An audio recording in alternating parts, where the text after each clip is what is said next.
Hey guys, my name is Kadi, and this happened last year in 2023 when I was 15 years old and was with my ex. Sorry for the length of the story. It was around 6 p.m. on a cold summer day when me and my ex, who we'll call Z, was hanging out with our friends.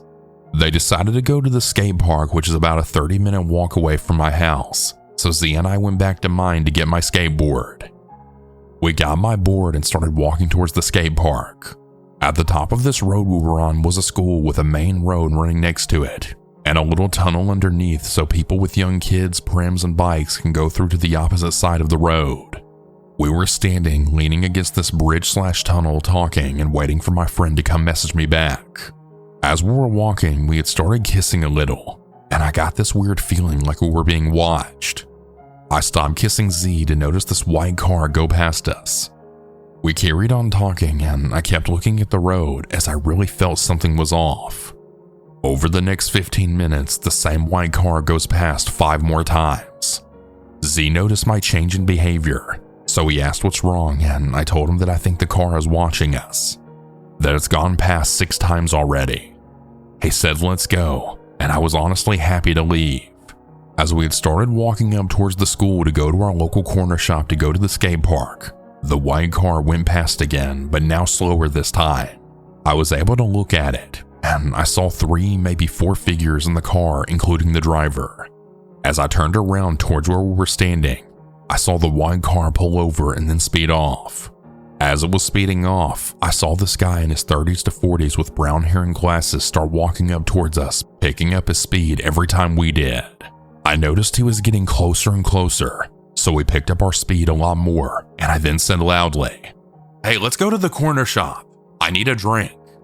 And my partner Z at the time asked what I was doing, and I said we can go into the shop to see if he's really following us, and if he isn't, then I'm wrong, and also how I got a weird feeling. After I said that, my partner turned to me and said I was an idiot for speaking loudly because now the guy's going to go into the shop looking for us. As we turned the corner to go towards the shop, I grabbed Z's arm and started walking a lot quicker up past the shop towards the bus stop. We stood at the bus stop for a few minutes just to see if the guy followed, and he did. He was speaking to someone on his phone as the white car went past again, and then he went into the shop, looking through the windows before entering. We found this weird, so we took a longer way to the skate park. To get to the skate park, we had to go past a graveyard, and as we're walking towards the graveyard, the car went past again. And suddenly this guy was following us from behind again, but he was also on the phone. He was a different guy though. He wasn't the same person that went into the shop. We had started walking through a few closes to get to the other main road that is filled with lights, and as we got through the last section to get by the main road, we walked past these 2 guys dressed in black coats, tracky bottoms, and their hoods up. I grabbed Z's hand so hard because I began to feel scared. As we walked past the guys, one of them raised their phone to their ear while the other person already had their phone to their eyes speaking into it. We noticed this wasn't normal, as we had decided to stick to the side they were on as it was quicker. So we began walking across the grass up the road when the guys began to follow us. We looked at each other and we decided to cut through these other houses with these guys still following us. I was nearly crying as the white car went past us yet again, and we began to walk quicker through the houses. We kept looking back to see if the guys were following us, and they were, and we accidentally bumped into this older couple with their dog. We told them to pretend they know us because these guys were following us, and they asked if we were okay and told us to just go ahead through a different way and that they would try and distract them or just block their vision. We thanked them and then carried on walking quicker. We eventually finally got to the skate park nearly 2 hours later because it took us that long, and our friends had asked us what took us so long. So we then explained that we were being followed. Well, about 15 minutes later after arriving at the skate park, a white car pulled up with their car lights blaring into the skate park, but Z and I quickly dipped and the car drove away just a few seconds later. We never went to the police about it because we had no evidence and neither of us liked the police. To this day, the police still don't know and neither do our own families, just some of our close friends. We're really lucky the guys never caught us and that we didn't get hurt. To this day, my whole body shivers with the thought of this, and chills run down my body at the thought of what would have happened if they caught us. After that, later on in the year, the same white car would always pop up and drive past me numerous times. Since then, I've definitely changed the way that I walk to and from the skate park. I'm submitting this story so awareness can get spread, and to tell people to always be on their guard while they're out. Seriously, everyone, please be careful.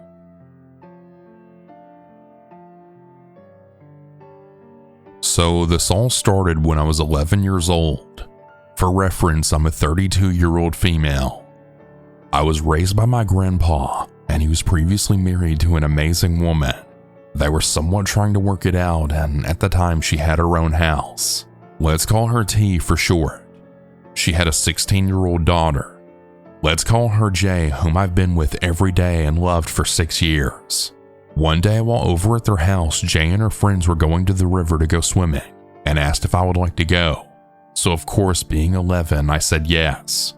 So while at the river, one of her friends, who was a guy who was being so nice and cool, was tossing me in the air to dive in the water and just generally being a pretty cool guy. I didn't really think anything about it at all because he didn't seem creepy or like a bad guy. I just thought he was being a nice guy friend to Jay. So fast forward a year later and I'm 12 years old and I'm standing at the end of my driveway waiting on the bus for school. Now, just a little description of this driveway. It wasn't very long but had several vehicles of my grandpa's, and towards the end it had a gate that was to be closed and locked anytime I was there alone. Also, we lived right off of a highway, so every day I would see all kinds of different people driving by. Well, I had an old babysitter of mine that lived past me about 6 miles, and she drove a small red car. Also, there's a curve that goes to the left about a half a mile or so to the left of the driveway, and the same to the right. Also, keep in mind my grandpa was always leaving me alone to go to work or go early morning hunting. Okay, anyways, so as I'm standing there waiting, I see a small red car driving on the shoulder of the road, driving fairly slow from my right. I assumed it was my old babysitter, being that it was the same car color. So as it passed, I just smiled and waved. But as soon as I did, I realized it was a man wearing a cap and sunglasses. And as I smiled and waved, he smiled back in the creepiest way.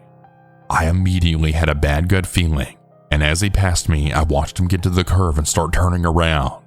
I got so scared and sick to my stomach that I took off running to one of the vehicles in the driveway to go hide behind. As I'm dug down in front of the truck, I watched him pass by going very slowly. I was panicking at this point. I stayed there to make sure he wasn't coming back, and sure enough, he did. There's a church a tad to the left and across the road from the driveway. He backed into it and he kinda just stayed there.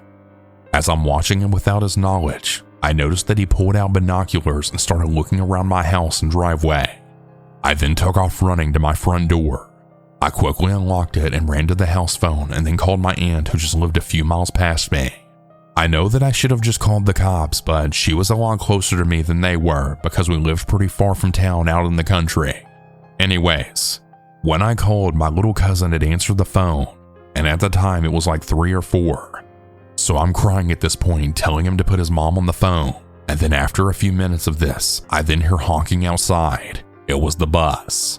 I dropped the phone and ran as fast as I could to the bus.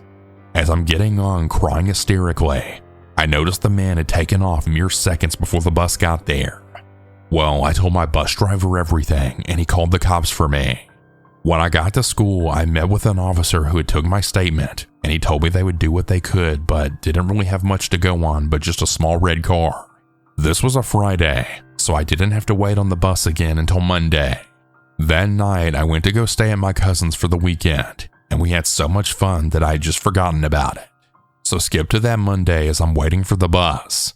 Keep in mind, I was by myself yet again. I heard thumping like from a vehicle with a system in it. So I look to the right, and I see that same car turning off a country road that is at the curve. I started freaking out. I ran to the truck again and dug down. He did the same thing, and he pulled into the church and just watched my house again. This time I just waited there for the bus. As soon as it arrived, I ran to it, and yet again he drove off right when he saw the bus coming. The bus driver noticed, and he told me to just wait inside my house from here on out, and he would honk for me. So that's exactly what I did. Yet every morning he would sit at that church or drive slowly back and forth on the highway. So later on, I eventually found out who it was, but I can't even remember how. It was a long time ago. It was actually Jay's friend from the river trip that was being over-friendly and cold towards me. Yeah, the same guy. As time went on, day after day, it started to progress, and he would start coming in the afternoons driving by looking. And I really hated it, mainly because I just really loved to go outside and ride my bike or just doing stuff outside with my grandpa. Every time he would drive by, he would always have his music playing really loudly and thumping it, and it seemed to be the same song every time. I guess now would also be a good time to mention that my grandpa was the boss over a bar, so we would be there almost every single night. On Thursdays, he would run a big bingo game, and being in a small town, there were a lot of people that attended. So he would always be there until really late, as well as on the weekends too. Well, if I ever got in trouble, he would make me stay home alone. But I was okay because we had a gate that locked, stating no trespassing, as well as a .22 pistol on top of the refrigerator just in case of a break-in. Every night he would drive by, and I know this because of that thumping of the same song in his car. This went on for about 7 months. By the way, he was like 18 or 19 years old, maybe even older. My grandpa never believed me though because he never saw it happen himself, as luck would have it that he would always be out in the backyard inside or tending to all the animals. So after the 7 months passed, he had started getting worse, coming in the middle of the day waiting until my grandpa left and knowing I was alone, and I could swear that he was full blown in our yard in the middle of the night because I could hear very faint tapping and scraping on my bedroom window, but I was always too afraid to actually look. He would never ever come to the bar though whenever we were there. I guess he was afraid I would say something and my grandpa would beat him up. It actually got to the point where if I was outside and heard loud thumping, no matter the beat, I would hit the ground, and my grandpa would think I was crazy, even though I told him a million times what was happening. I was so afraid of what he might do to me that I had actually started sleeping in my grandpa's room on the floor. I would also have a neighbor lady come stay with me every morning that my grandpa wouldn't be there to get on the bus. Whenever he was home though, I would always make him stand with me while I waited.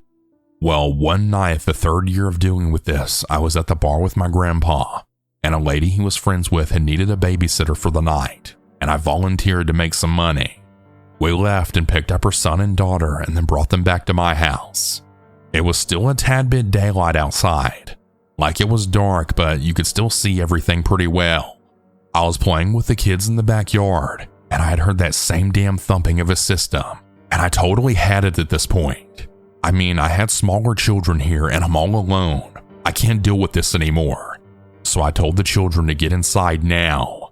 We went in as fast as we could and turned off every light in the house, and I put the kids in my grandpa's room and told them to stay there and did not come out. I grabbed the gun right off the refrigerator and then walked to the front door window and looked out. As I did, he was in my driveway at the gate, getting out of his car. He started to get out and climb over. Well, I opened the front door, and then I immediately yelled at him.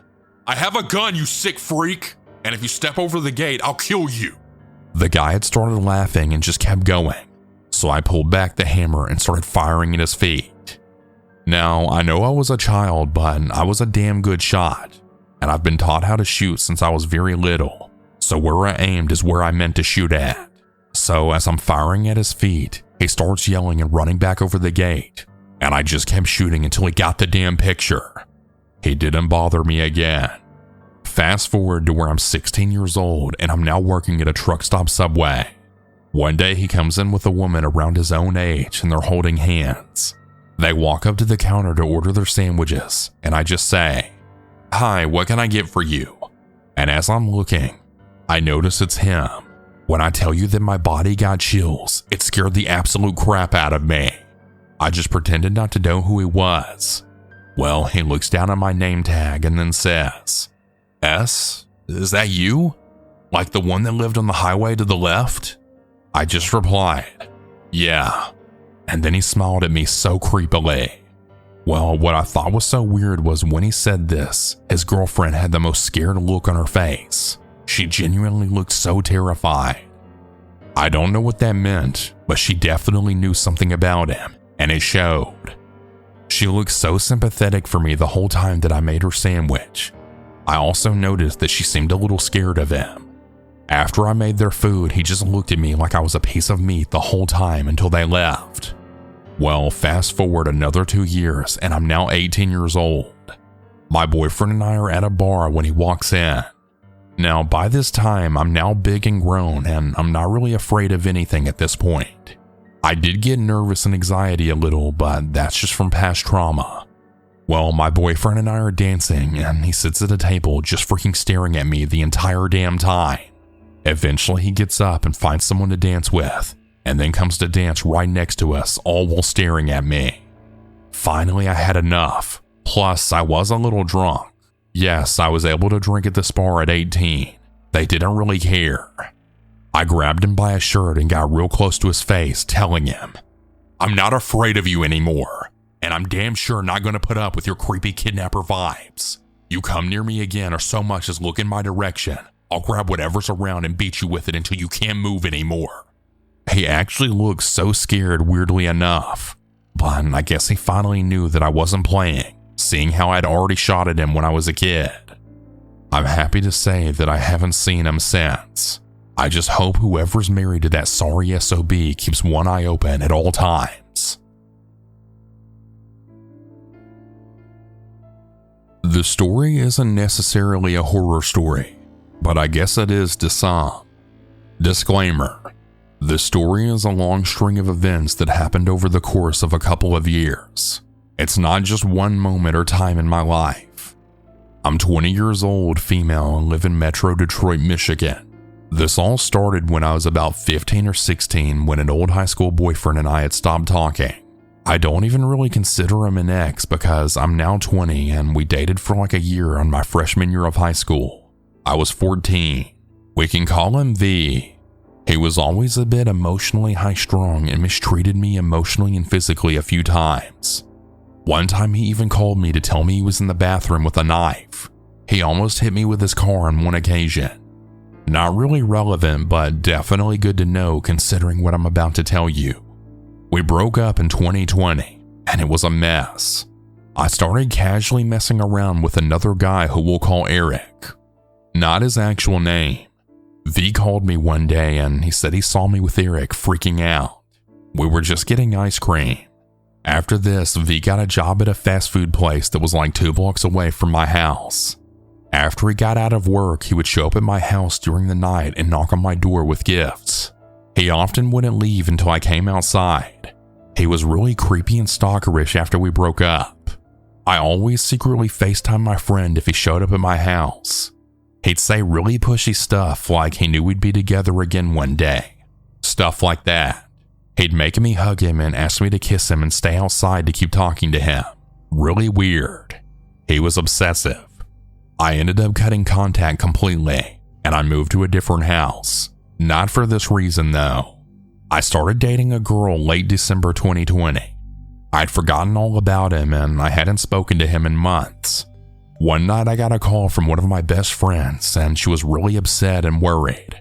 She told me that V showed up outside her house and was demanding to know where I was and wouldn't leave until she told him. He had actually stopped by another friend of mine's house before this and was leaving everyone gifts. This was years ago, so I don't really remember what happened, but he ended up coming to my new house. I don't remember how he found out where I was. I heard a knock at the door and he waited for me to come outside, but I never did. He had found out about my new girlfriend and he'd left me a letter in my mailbox. He told me that he was leaving to move to a big city far away and it was some sort of farewell. He denied it being a love letter, but he said a lot of weird stuff, and it definitely was. He mentioned knowing about my new relationship, and he wished me well and told me to treat her well. He's always been really manipulative and creative about finding ways to slither into my life. I ignored the letter, so he moved to New York. I didn't hear from him for a couple of years, and it was great. I had let go of all the animosity that I held for him, and I really just forgot about everything. We were older now, and it was now just a toxic high school relationship. I held nothing against him, and I didn't even care what he was up to. Everything after this happened from May 2023 to just a month ago or so, June 2024. So fast forward to 2023 around May. He must have been visiting back home. I'm still dating the same girl I was dating when he left that letter at my house years earlier. I got a text from him saying that he was back home and was wondering if we could go out and get coffee. I was 18 or 19 at this time, a long time since anything had happened and years since we had talked. He got a girlfriend when he was in New York, and he seemed to be doing okay, and I figured that he had changed a lot just like I have. I genuinely thought that he probably just wanted to catch up and maybe just see how I was doing, eliminating any hard feelings or anything from how we stopped talking. I told him that would be fine. I figured we'd hang out and just say what's up and then move on with our lives. That would have been cool. As soon as I cordially replied to his text, he had started to sound weird. He told me that he was nervous, and he told me where and when to meet him. I don't know why he would be nervous unless he had different intentions than what he was implying to me. I showed up to the coffee house, and we caught up and told each other what we had been up to for the past couple of years since we last saw each other. He asked where I was working now and where I was living at the time, and stupidly I told him. He seemed really elated and flirty, and it rose up red flags in my head. I knew what he was up to at this point, and I was just really casual and platonic with him. He ended up telling me how good I looked, and he tried to grab my hand under the table. He told me that he'd been thinking about me the whole time, and all his friends thought he was crazy. I nicely told him that I had no intention of meeting with him to have relations again or even be friends. I just wanted to be friendly and check up so we could have a good ending. He pretty much told me that I was lying to myself and that there was no way that was true. He wasn't even upset by it. It was like he was completely deluded. I found out that he did a lot of drugs in New York and that he probably fried his brain off of acid. He had become really spiritual, and not in a good way, like in a psychosis way. It was awkward the whole time, and it was pretty much just him trying to flirt with me and then me politely rejecting him or pretending he was kidding because I couldn't believe his persistence. I cut the hangout off early despite his attempt to coerce me into hanging out with him longer. I lied, and I told him that I had work very soon. He let me go, but before that, he told me that we were going to hang out the next day. I eventually gave in because he kept pressuring me, and it was really awkward. I just wanted him to leave, and I thought to myself, there's no way I'm doing this a second time. Not alone, at least. My friends and my girlfriend know all about him and his odd behavior, and they knew we were hanging out. I told V, but my friends were coming along with me. I took my best friend and girlfriend. My girlfriend and I weren't dating at the time, but we were still talking and we were always very close. She's been my friend since middle school. We went to hang out with him the second day at the park. We all kind of just sat around awkwardly while he climbed trees and acted really erratic and crazy. He was running around, and at one point he'd even cut his hand and put his blood on a tree like he was fusing with it. We cut the hangout early again, and we said we had work. You could tell he was mad. After this, he just kept texting me and asking me to hang out with him again, and I would just politely decline. He would text me if he saw me in public and tell me I looked good. I wouldn't give it any attention, and I made it pretty clear that I was uncomfortable. He eventually confronted me and he asked why I didn't want to hang out with him, and I told him I had been telling him all along that I had no intention of ever becoming friends or lovers with him ever again, and that it had been years. I just wanted to give him my good wishes and move on. He didn't take this well, and he sent me novels over text, pretty much trying to gaslight me into continuing to talk to him and invalidating me. He even tried to tell me that he had recently discovered he was bisexual and could have used advice. I eventually told him this was the last time we'd contact each other, and that I was done. I had started to ignore his texts. Now, I left out that V is also a SoundCloud rapper. After this, he would make multiple songs about me, use my pictures from when we were dating, and would write a song about sexual-related stuff detailing my genitals. By the way, this was when I was a minor. The last time we had relations, I was a minor. Every couple of weeks or so for that whole year, I would get random novels sent to me about him professing his love and pressing me further. I know that I could have blocked him, but I didn't so I could screenshot his messages for evidence in case he actually did something weird. One night I got out of work, and his car was in the parking lot staked outside of my work. Thankfully, I work with all of my friends, and even my bosses knew all about this creep because he makes the music about me and uses my old pictures.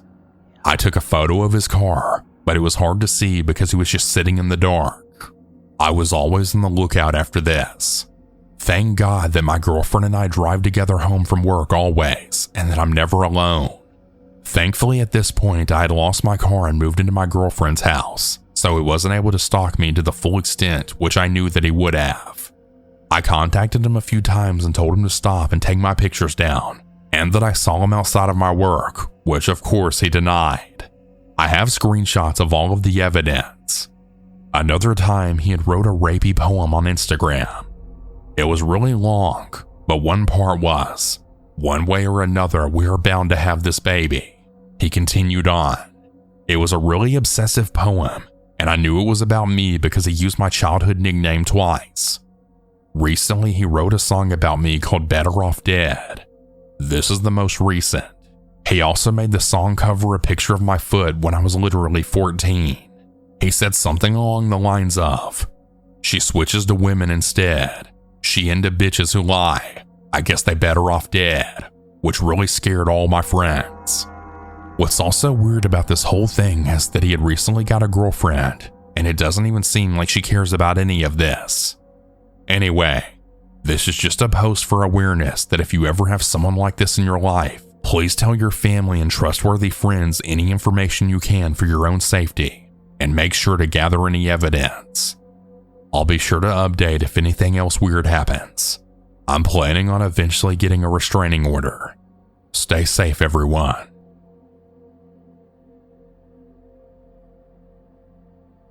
Firstly, I'd like to apologize for the length of this story, but it's one that I feel needs to be told, and unfortunately it's not over yet. However, it may mean updates for future videos for you to read.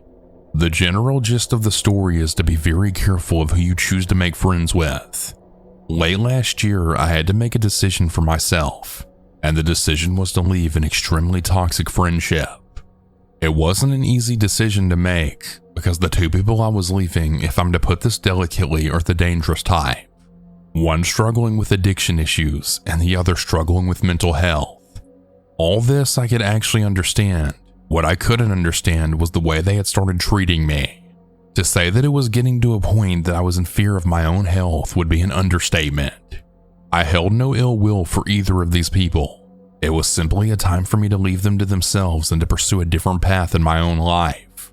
The first big red flag came just before I decided to leave, when one of them was trying to lure me to a remote location in the guise of a friendly chat. When that message came through the messenger, my stomach dropped. My skin also started to crawl, and I knew that this would be a very bad idea indeed, particularly after I gave the person the option to call me and talk about it on the phone or to message me about the issue that they wanted to discuss. However, that is not how they wanted to do it. They wanted me to travel to a remote location far from my home and meet them there. Needless to say, I was not going to do that. They persisted, telling me where and when I was supposed to meet them. In the end, I ended up agreeing just to get the messages to stop. Then the next day, after a stomach-churning night, I sent my own message. I gently told this person that I was no longer interested in being friends with them, and that I didn't want to go and meet them, and I didn't want to have the conversation they had planned. It was time for me to go. The third person in this scenario was actually the friend of the person who's trying to lure me away from the house, and wasn't somebody that I was actually friends with myself. They were very much invested in the other person, and I didn't feel it was fair for me to keep talking to them if I was leaving the other friendship. I sent the message, and then I kind of panicked, and then I blocked the third party. I was so exhausted by this point. I didn't want to talk to them. I didn't want them messaging me trying to fix things. I didn't want to talk to them at all, particularly when they were a big part of the problem of the friendship falling apart in the first place. I just wanted peace and to be left alone. The message I sent to the friend I wished to end things with was gently worded and wishing them nothing but the best. I just wanted to leave, but I had no ill intention towards them. To say the whole thing was taken in the wrong way would also be an understatement. I sent the message, blocked them both, and then tried to go about my day. I had other friends I was meeting up with that day, so that's what I did, and I tried to get what was going on out of my head. I was out of range of cell service for most of the day. As soon as I was back in range, it started to become clear to me that my letter was not taken in the spirit that it was intended. My phone was going crazy with concerned messages from family and other friends. While I was gone, the recipient of the message had taken screenshots and shared it all over social media, trying to make me look like the bad guy. The second party that I blocked had also been quite busy. They had published a photo of me, but I didn't give them permission to use it, and launched a full-blown smear campaign against me on social media.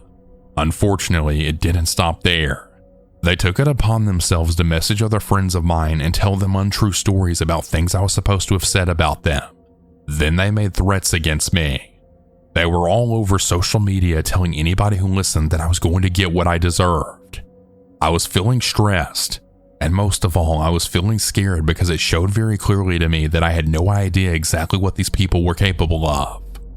I was particularly in fear because they both knew where I live, and because of the unpredictability, I didn't know if they were going to show up in my house and start terrorizing me in my own home, or that they might come into the place where I work and try to threaten me there. Another close friend suggested that I call the police, even if it was just to get advice. The policewoman I spoke to was highly supportive. She was also very honest. She told me that I could take out a restraining order if I wished.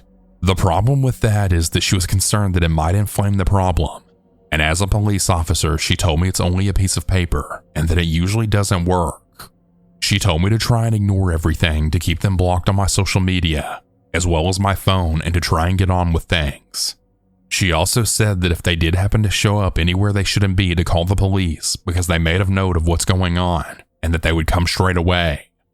After this, a few weeks went by and things got quiet. And I thought maybe because they had aired their grievances all over social media that they had gotten it out of their system. I was wrong. Nearly 5 months had gone by. The friends who had been recipients of the two's poison pen messages knew me well enough to know that it was all fabricated. They gave me a lot of support and helped me get on with my life. In April, I took a trip with another couple of friends, which afforded me the opportunity to catch up with another friend who lived in the area where we were visiting.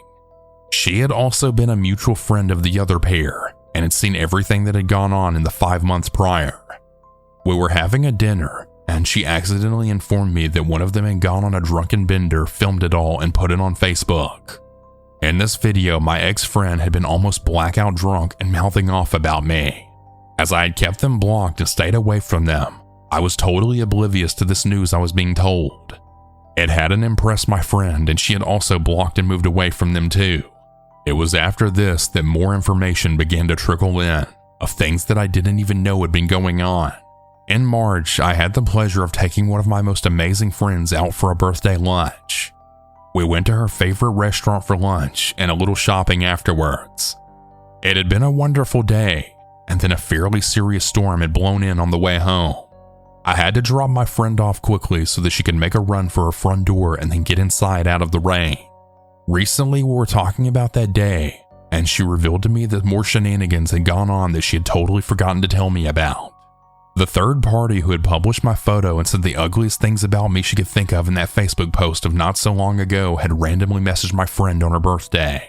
She had been trying to get information from her. What was she doing for her birthday? Can she take her out for a coffee? My friend actually wasn't sure who was messaging her at first, because the person was merely an acquaintance met through the first party who had gotten creative with her drunken video. My friend had no interest in this person and told her, "No, I have other plans for today, but thank you." Then my friend also told me that as she was running through the rain to get to her front door, there was a bag on the doorstep. Inside the bag were gifts from this person who had tried to ruin my life when I left the friendship and still appeared to be lurking in the periphery. My friend, being a stellar person, politely thanked them for the random gifts, and then things went quiet again, or so I thought. It was getting towards winter, and winter's never a good time for me. I always end up getting horribly sick.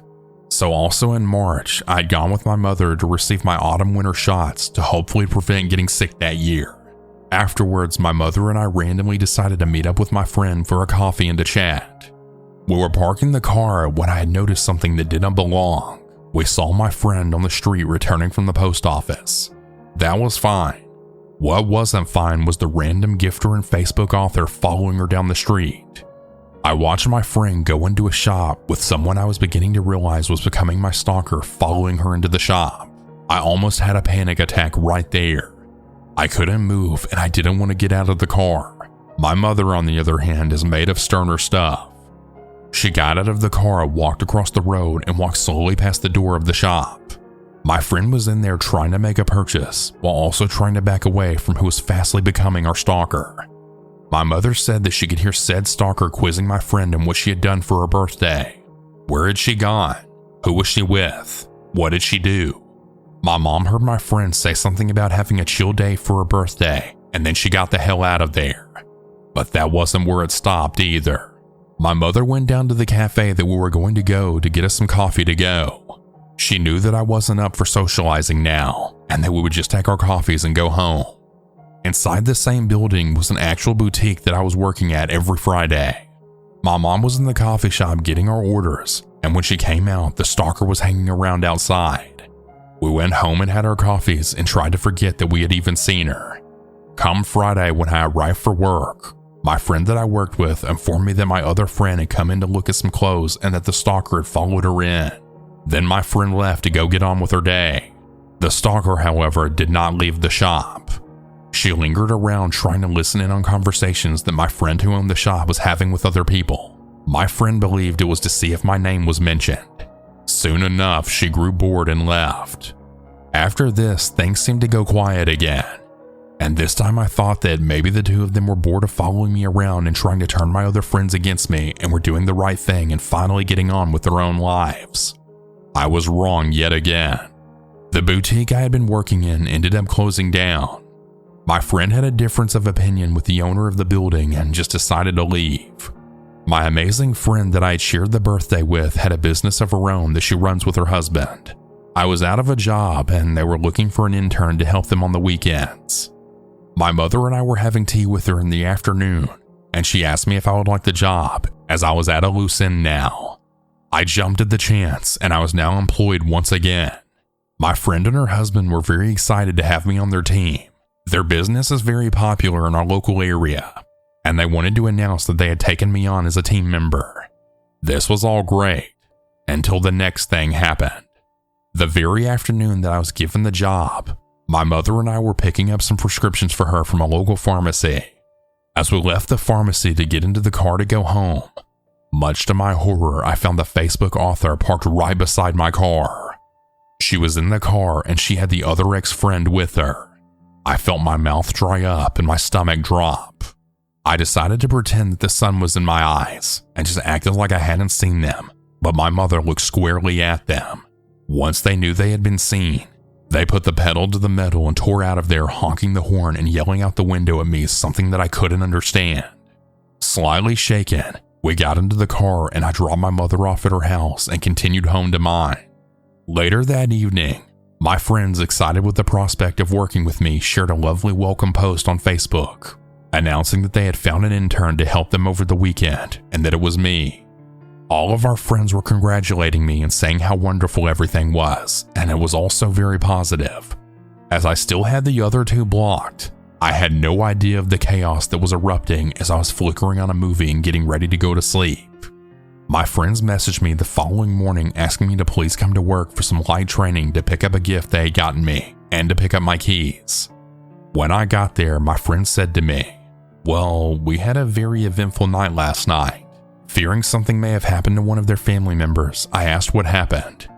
It was then that my friend told me that the two ex-friends had tried to ruin my new job and basically my life. The Facebook author decided that it might be a fun thing to do to denigrate me and then slander me all over their Facebook business posts. As you can imagine, this did not go down well with my new employers who were also my close friends. My friend's husband basically tore them both a new one, and he told them to politely go you know where, and to stop slandering a member of his staff. He then blocked them and got on with his night. You would think it would end there. It didn't. The two of them then decided to take screenshots of what my friend's husband had said to them, and to make a group chat with my friend and send her the screenshots. They also decided that it would be a fun idea to tell her a bunch of lies about me that could never be true, all in order to ruin my life and to ruin my new job prospect. They failed miserably. As I said before, this friend is a stellar human being who doesn't listen to gossip and does not base her opinions of people by what other people say about them. She told them both all of this and then went on to block them herself. You would think this would be enough to finally make them stop. It wasn't. Another friend then provided me with a few screenshots. The Facebook author was up to her old tricks yet again. She had gone on Facebook with a whiny self-pitying post blaming everybody but herself for what had transpired the night before. She went as far as to call me a villain and saying that I was going to get what I deserved. During my friend telling me about what happened the night before, she had also told me some more news that I didn't know. The Facebook author had been randomly showing up at their place of work, trying to get my friend to have a coffee with her so that she could bitch about me to my friend and try and turn her against me. My friend also said that she believed that this person is suffering from an extreme mental illness. While she could take pity on her, she didn't want her for a friend and didn't have any interest in her. In the following days of all this, there have been more posts made on social media, but I've chosen to ignore them. I went to work for my friends and had a brilliant first couple of days. It seems things have gone quiet again for now, and I'm really hoping this is where it ends. However, my gut seems to be in disagreement. I guess time will tell. If anything else happens or there are any more updates, I'll be sure to let you guys know. To say that I should have trusted my gut when I first met these two people again is another understatement.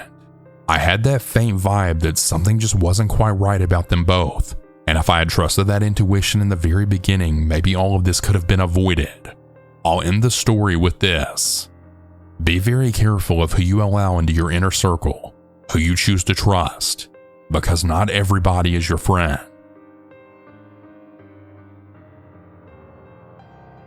Keep in mind, I'm a 26-year-old female who's pansexual.